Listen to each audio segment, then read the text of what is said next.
8 मार्च 2014 को Malaysian airline का एक जहाज कुआलालंपुर से टेक ऑफ तो हुआ, लेकिन वो अपनी मंजिल बीजिंग तक नहीं पहुंचा। आज तक किसी को भी मालूम नहीं पड़ा कि ये जहाज गया तो आखिर गया कहाँ। लेकिन पूरे 8 सालों के बाद फाइनली अब एक उम्मीद मिली है कि ये जहाज इस वक्त कहाँ मौजूद है। नाज़रीन, ये बात है 8 मार्च 2014 की, यानी आज से करीब 8 साल पहले मलेशियन एयरलाइन के एक जहाज फ्लाइट MH370 को मलेशियन कैपिटल कुआलालंपुर से टेक ऑफ करके चाइना के कैपिटल बीजिंग तक जाना था। इस फ्लाइट में 2 पायलट्स, 10 कैबिन क्रू और 227 पैसेंजर्स मौजूद थे, जिनमें से ज्यादातर पैसेंजर्स का ताल्लुक चाइना से था। दोनों पायलट्स इंतहाई एक्सपीरियंस थे, जिनमें से 53 साल के कैप्टन ज़ाहरी अहमद शाह को 33 साल का फ्लाइट एक्सपीरियंस था, जबकि 27 साल के को पायलट फारिक अब्दुल हमीद एक जूनियर पायलट थे, जिनको 7 साल का फ्लाइट एक्सपीरियंस था। अगर इस प्लेन की बात की जाए तो 11 साल पुराना ये बोइंग 777 जहाज था, जिसमें ना ही किसी किस्म की कोई प्रॉब्लम थी और ना ही पास्ट में ये जहाज किसी मैकेनिकल या इलेक्ट्रिकल हादसे का शिकार हुआ था। बताने का मेन मकसद सिर्फ इतना है कि ये मलेशिया और चाइना के दरमियान चलने वाली एक बिल्कुल नॉर्मल फ्लाइट थी, जो रोजाना 5 घंटे और 34 मिनटों की प्रवास करके मलेशिया से चाइना या फिर चाइना से वापस मलेशिया जाती थी। लेकिन आज का दिन इस फ्लाइट के लिए किसी भी तरह नॉर्मल नहीं था, बल्कि ये एबनॉर्मल से भी काफी बढ़कर कुछ था। बेशक फ्लाइट MH370 को सिर्फ 5 घंटे और 34 मिनटों के लिए परवाज करनी थी, लेकिन टेक ऑफ से पहले इसमें जरूरत से ज्यादा फ्यूल डाला गया, जिससे वो 7 घंटे 41 मिनट तक फ्लाई कर सकती थी, यानी अपनी रिक्वायरमेंट से भी 2.25 घंटे ज्यादा। ऐसा करना भी एयरलाइंस की एक रूटीन प्रैक्टिस होती है, ताकि अगर प्लेन को खराब मौसम या किसी इमरजेंसी में कहीं और डाइवर्ट किया जाए तो उसके पास एक्स्ट्रा फ्यूल मौजूद हो।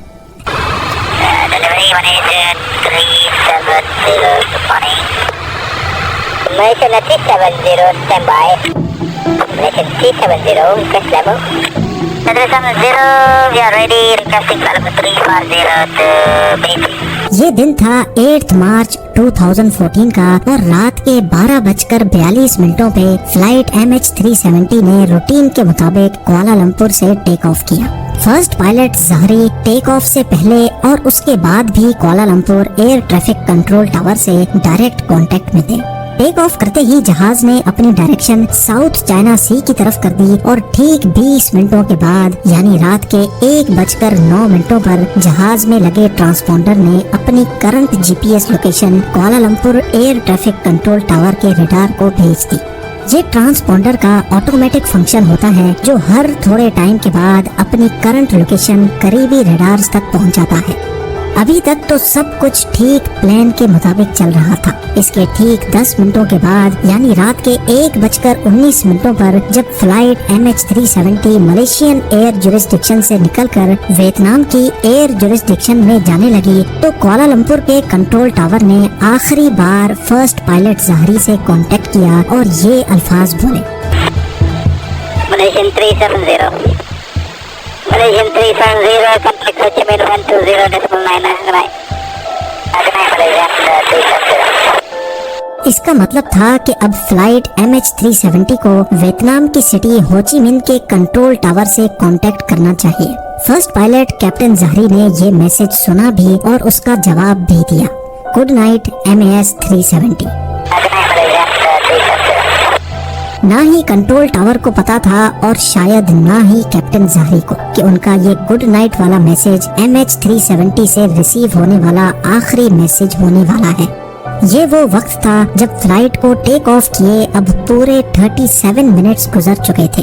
अब नॉर्मली होता यूं है कि प्लेन जब तक अपनी मंजिल तक नहीं पहुंच जाता, वो अपने रास्ते में आने वाले किसी भी बड़े एयरपोर्ट के एयर ट्रैफिक कंट्रोल टावर से कांटेक्ट में रहता है, और यहाँ भी कुछ ऐसा ही होना था। लेकिन सब कुछ जो अभी तक नॉर्मली चल रहा था वो अब एबनॉर्मल होने लगा। जी हाँ, अपने आखिरी मैसेज के ठीक 3 मिनटों के बाद यानी रात के 1:21 पर फ्लाइट MH370 अचानक रडार से गायब हो गई।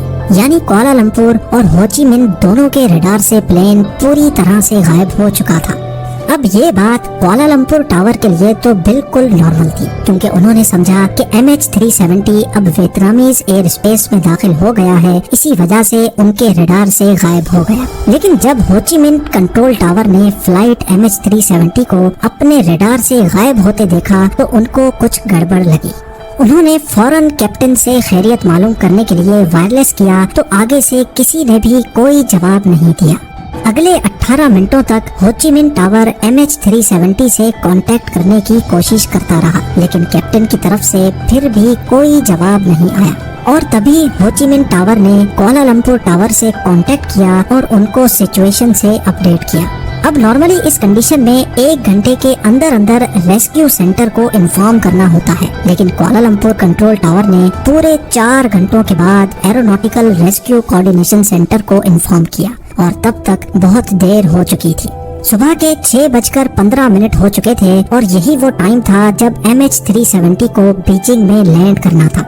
एक उम्मीद थी कि शायद जहाज अपने वक्त पर बीजिंग लैंड कर जाए, लेकिन वहाँ से भी कोई अच्छी खबर नहीं आई। खैर सुबह के 6:32 पर ठीक उस जगह जहाँ से प्लेन गायब हुआ था वहाँ एक सर्च ऑपरेशन स्टार्ट किया गया, जिसमें 7 कंट्रीज की 34 शिप्स और 28 एयरक्राफ्ट्स ने फ्लाइट MH370 को गल्फ ऑफ थाईलैंड और साउथ चाइना सी के बॉर्डर पे ढूंढना शुरू किया। लेकिन बदकिस्मती से वहाँ प्लेन का नामो निशान तक ना मिला। इस वक्त तक पूरी दुनिया को इस हादसे का पता चल चुका था। टीवी, न्यूज वेबसाइट्स और सोशल मीडिया सबके सब सिर्फ यही खबर दिखा रहे थे। इस दौरान कई मुल्कों की इन्वेस्टिगेशन टीम्स भी सर्च ऑपरेशन का हिस्सा बन गयी।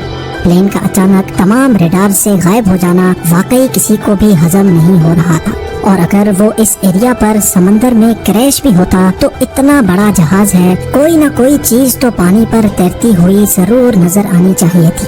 अगले पूरे 4 दिनों तक ये सर्च ऑपरेशन चलता रहा, पर कहीं से भी कोई अच्छी खबर ना मिल सकी।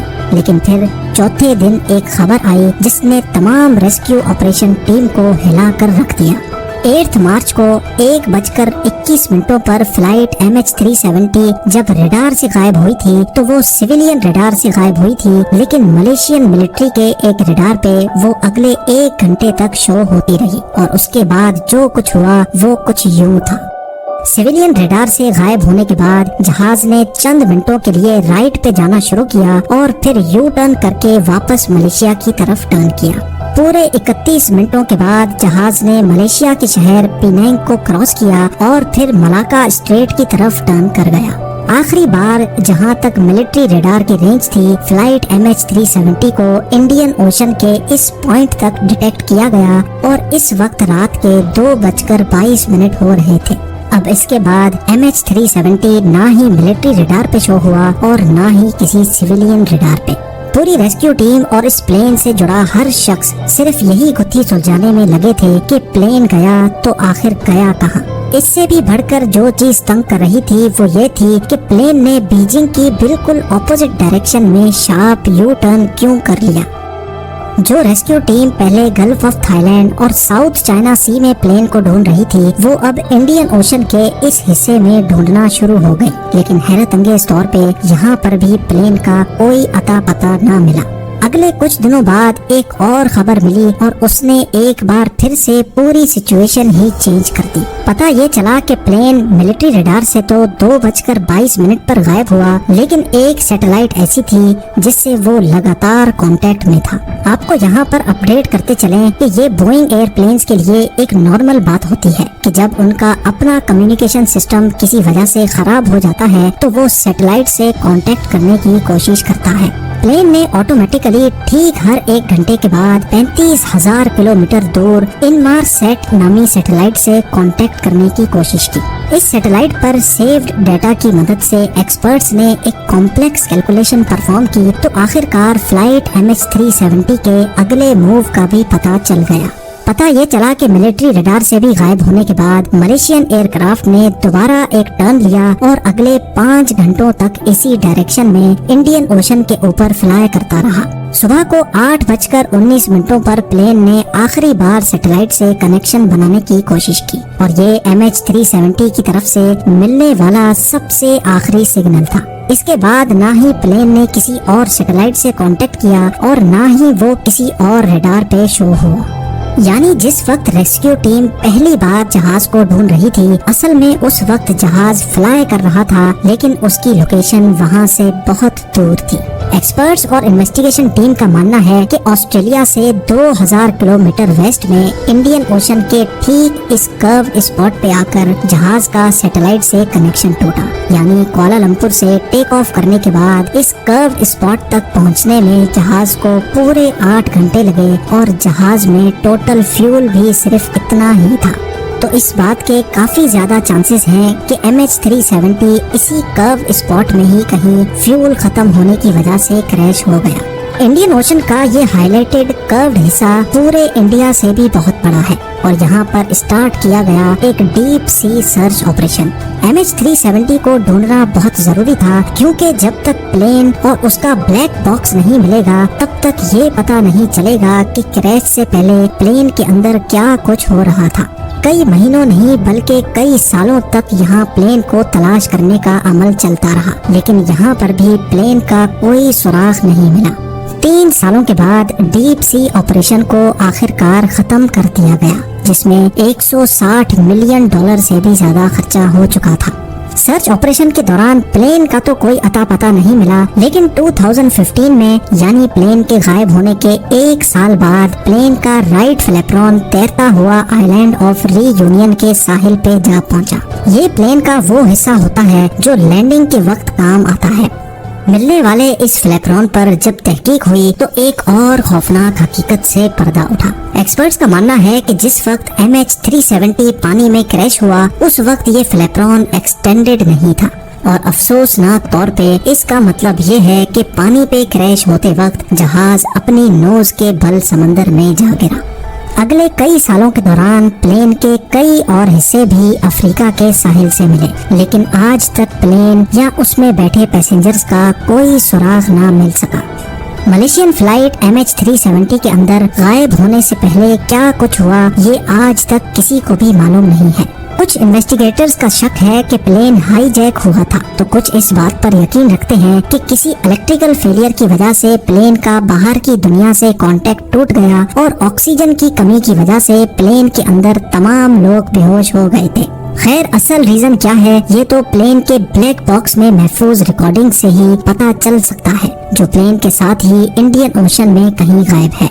MH370 के गायब होने के पूरे 8 सालों के बाद फरवरी 2022 में एक बार फिर से प्लेन के मिलने की उम्मीद दिलाई गई। एक British retired aerospace engineer Richard Godfrey ने दावा किया है कि वीक सिग्नल प्रोपगेशन एनालिसिस के जरिए उसने प्लेन की असल लोकेशन का अंदाजा लगा लिया है और हैरत अंगेज तौर पे रिचर्ड ने जो पिन पॉइंट लोकेशन बताई है वो भी इंडियन ओशन के इसी कर्व्ड एरिया में मौजूद है। रिचर्ड का मानना है कि उसकी बताई गई ठीक इस जगह पर ओशन के 4000 मीटर नीचे मलेशियन एयरलाइन का गुमशुदा जहाज अभी भी मौजूद है।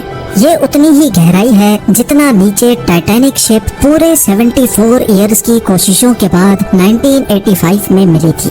अब Malaysian authorities retired aerospace engineer के इस क्लेम को कितना सीरियस लेती है और इस जगह पर एक नया सर्च ऑपरेशन लॉन्च किया जाता है कि नहीं, ये तो वक्त ही बताएगा।